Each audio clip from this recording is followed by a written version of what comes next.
I'm Cadet Engineer Magbagay Magic M from BSMT 1-1. My chosen topic is all about the thermodynamics. Thermodynamics is the branch of physical science and relations between heat and other form of energy. First is the heat. Heat is a part of the thermodynamics. Heat is a form of energy. It is produced only by the conversion one of the form of energy. Speaking of energy, there are types of energy: mechanical, electrical, chemical, radiant, nuclear, and sun energy. Yeah, thanks, Rich. We're going to talk about what a temperature inversion is. We're actually going to demonstrate what an inversion is using just different colored or different temperature of water. Now, what is a temperature inversion?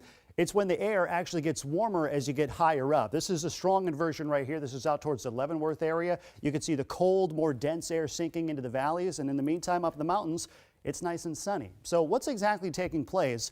Well, we're going to show you. This is our warm air. It's actually just warmer water. I actually just heated it up a little bit. And what we're going to do is we're going to add some colder air, colder water, and we're going to see what happens. Now, what do you think is going to happen when I pour this colder water inside right here? Is it going to mix right away, or what's going to happen? Let's take a look. So I'm going to pour it in slowly, and just kind of keep your eye on the bottom of the tube and watch and see what happens. When this temperature inversion develops, we tend to get really stagnant air. The air just doesn't move very much, and you can see all the pollutants, all the car exhaust and smoke from chimneys. It just gets trapped near the surface, and we kind of end up living like we're in Los Angeles or something like that. See how the colder air just kind of lingers down there? Only two ways to get rid of this inversion. Either the sun warms it up, or you get some mixing with an actual weather system moving through. And notice the temperature inversion is gone and cleaner air is on the way. That's what we're forecasting to happen later this week. The first is mechanical energy. Mechanical energy is a method of producing increased motion, such as a friction impact of bodies. The next is electrical energy. Electrical energy is converted to heat energy. Electrical current flows any form of resistance, such as electric iron and electric light.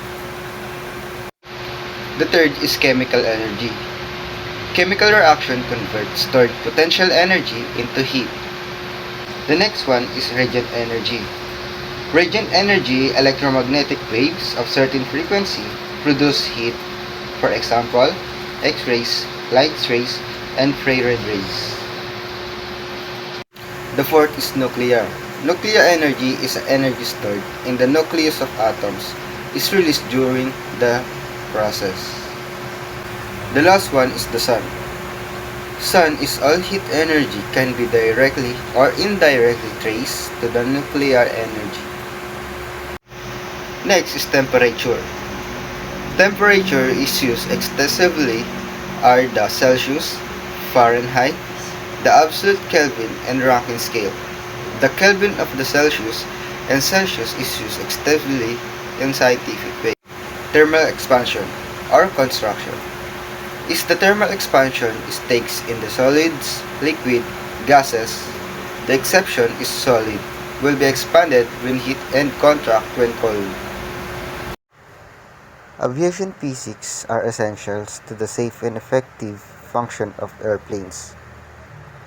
To guarantee that aircraft can fly and be maintained safely, pilots, aircraft engineers, and aviation technicians needs to possess a thorough understanding of fundamental physics.